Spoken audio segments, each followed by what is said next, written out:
Hi hello friends, నేను మీ స్వప్న. ఇప్పుడు నేను చెప్పే విధానంలో ఒక్కసారి పప్పు ట్రై చేయండి. ఒక ముద్ద ఎక్కువనే తింటారు, అంత రుచి ఉంటుంది ఫ్రెండ్స్.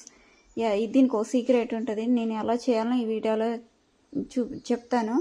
మా ఇంట్లో అయితే మేము వారానికి ఒక 3 సార్లైనా పప్పు చేస్తాం. అంత రుచి ఉంటుంది ఈ విధంగా చేస్తే. మనం పప్పులో లాస్ట్ కొత్తిమీర కూడా వేసుకోవచ్చు, చాలా బాగుంటుంది. చాలామంది అయితే కొత్తిమీర వేయరు, కానీ కొత్తిమీర వేస్తే చాలా టేస్ట్ ఉంటుంది. చూడండి, ఇలాగ చిక్కగా ఉండదు, పలసగా ఉండదు. ఈ మీడియంలో ఉండాలి, అప్పుడే పప్పు అనేది రెడీ అయినట్టు. చాలా టేస్ట్ ఉంటుందండి. నేను చెప్పినట్టు ఒక్కసారి ట్రై చేసి నాకు ఎలా అనిపించిందో కామెంట్ చేయండి. నేను ఇప్పుడు ఎలా చేయాలనో చూపిస్తాను ఫ్రెండ్స్. ఈ విధంగా ఒక్కసారి ట్రై చేసి నాకు కామెంట్ చేయండి. పప్పు అయితే చాలా చాలా రుచిగా ఉంటుంది, చాలా టేస్ట్ ఉంటుంది. ఇప్పుడు వీడియోలోకి వెళ్ళిపోదాం ఫ్రెండ్స్. ముందుగా నేనైతే ఒక కప్పు పప్పు కుక్కర్కు తీసుకున్నాను. దీన్ని శుభ్రంగా కడగాలి నీట్గా.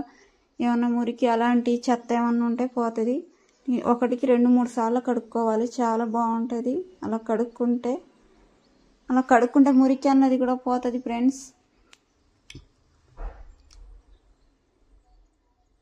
ఇలా కడుక్కున్నాక ఈ నీళ్ళొంచేయాలి. ఇప్పుడు నీళ్ళొంచేసాను. కప్పు వాటర్ తీసుకోవాలి, ఒక కప్పు సగం వాటర్ తీసుకోవాలి. వాటర్ తీసుకున్నాక ఇందులో టమాటా, పచ్చిమిర్చి ఇందులోనే వేసుకోవాలి. ఇక్కడ సగం ఉల్లిపాయ వేసాను, సగం ఉల్లిపాయ, టమాటా, పచ్చిమిర్చి వేసాను. చిటికెడు పసుపు వేసుకోవాలి.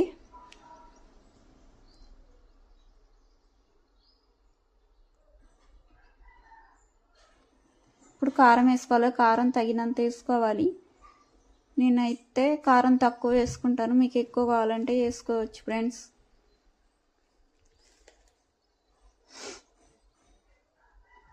ఇవి వేసినాక నూనె వేసుకోవాలి, ఆయిల్ వేసుకోవాలి. ఇవన్నీ వేసుకొని కుక్కరు ఒక 5 విజిల్లు వచ్చేదాకా ఉడికించాలి.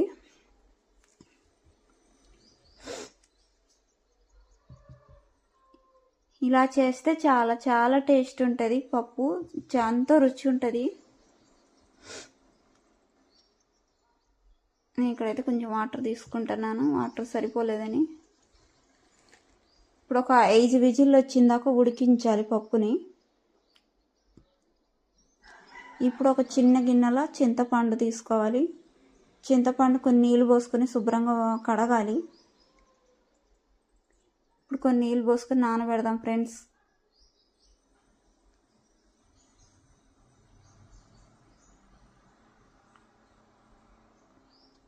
నీళ్ళు పోసుకొని ఒక పప్పు ఉడికేదాకా చింతపండు నానిద్దాం.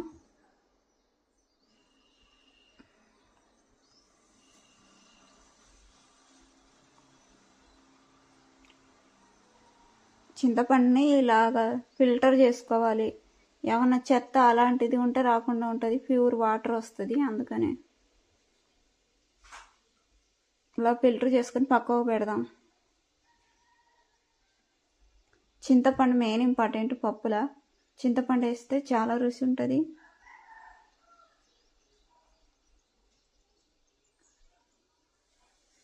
పప్పు ఒక 5 విజిల్లు వచ్చింది. ఇప్పుడు మెయిన్ ఇంపార్టెంట్, ఇది మెయిన్ ఇంగ్రీడియంట్స్. ఇదైతే సీక్రెట్ అని చెప్పారు కదా, ఇదే ఎల్లుల్లిపాయలు, జీలకర్ర. ఒక రోల్లో దంచుకుంటే ఇంకా బాగుంటుంది. జీలకర్ర ఒక 5 ఎల్లిపాయలు, కొద్దిగా జీలకర్ర వేసుకొని దంచుదాం, నూరాలి.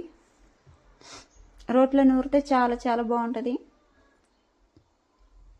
నేనైతే రోట్లోనే నూరుతాను. ఇలా జీలకర్ర, ఎల్లిపాయలు ఇలా నూరేస్తే చాలా టేస్ట్ ఉంటుంది. దీనివల్లనే పప్పు చాలా చాలా టేస్ట్ వస్తుంది, చాలా రుచికరంగా ఉంటుంది. ఎల్లిపాయలు, జీలకర్ర ఇలా మెత్తగా దంచుకోవాలి. ఇలాగ నలగాలి.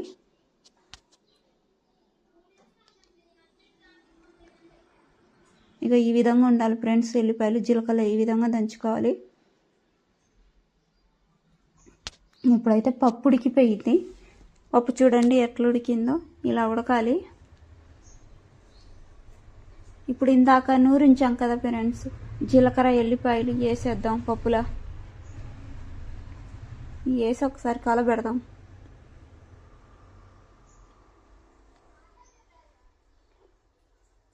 పప్పు గుత్తితో నలపాలి పప్పుని, ఎందుకంటే అక్కడక్కడ పలుకులు ఉంటుందిగా. ఇలా చిన్న పప్పు గుత్తితో ఇలా నలపాలి. నలిపితే ఆ పలుకులు అన్నది దాని పప్పు అన్నది నలిగిపోద్ది. ఆ పలుకులు ఏమన్నా ఉంటే నలిగిపోద్ది. ఇలా నలుపుకోవాలి. ఇప్పుడే చింతపండు వాటర్ కూడా యాడ్ చేసుకోవాలి.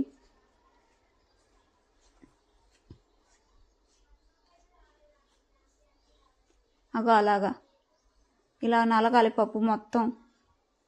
పప్పు గుత్తితో నలుపుతేనే నలుగుద్ది. అట్లా పప్పు గుత్తి లేకపోతే పప్పు గంట ఉంటుంది కదా ఫ్రెండ్స్, దాంతో కూడా ఇలా నలుపుకోవచ్చు.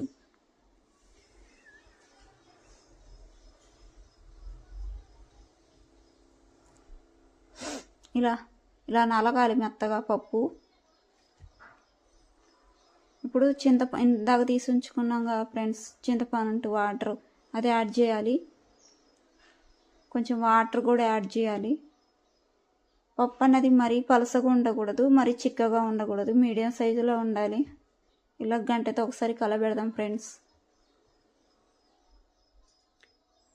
ఇప్పుడు తాలింపు వేసుకుందాం. ఒక ప్యాన్ తీసుకొని నూనె యాడ్ చేసుకోవాలి. నూనె వేసినాక నూనె మగ్గేటప్పుడు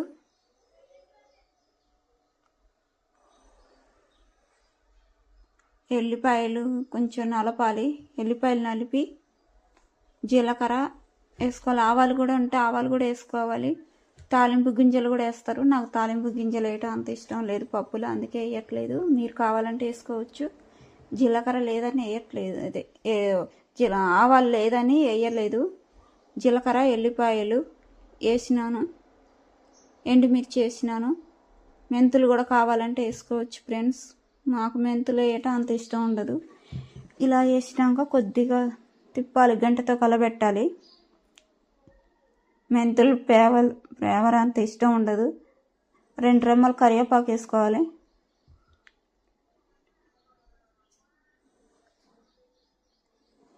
కరివేపాకు వేసినాక కొద్దిగా కలబెట్టి చిటికెడు ఇంగు వేసుకోవాలి. ఫ్లేవర్ వస్తుంది పప్పు ఇంగు వేస్తే. ఇంగు వేసినాక ఇప్పుడు ఇది సాంబార్ మసాలా మేమైతే వేస్తాం, మీరు కావాలంటే స్కిప్ చేయొచ్చు. ఇలా మసాలా వేసినాక ఒకసారి కలబెట్టాలి.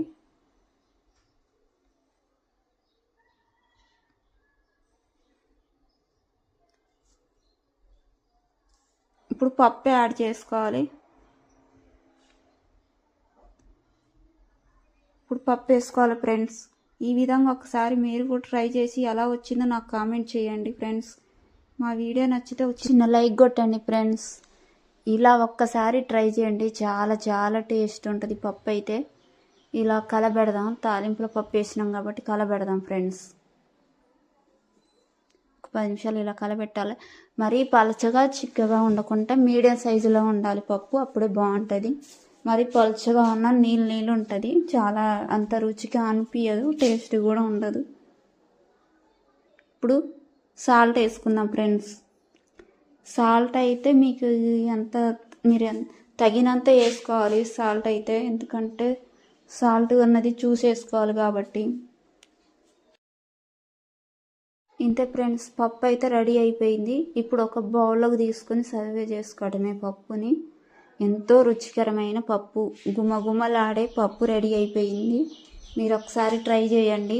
మీరు మళ్ళీ ఈ విధంగా చేస్తారు. అంత పర్ఫెక్ట్గా అంత బాగా కుదురుద్ది. లాస్ట్కి ఇలా కొత్తిమీర వేసుకోవాలి. కొత్తిమీర వేసుకుంటే చాలా చాలా బాగుంటుంది పప్పు. చాలామంది అయితే ఇష్టపడరు కొత్తిమీర వేసుకోవడానికి, కానీ మేమైతే వేస్తాను. కొత్తిమీర వేస్తే ఆ ఫ్లేవర్కు చాలా బాగుంటుంది పప్పు అన్నది. మా వీడియోగా నచ్చితే లైక్ కొట్టండి. Thank you for watching friends.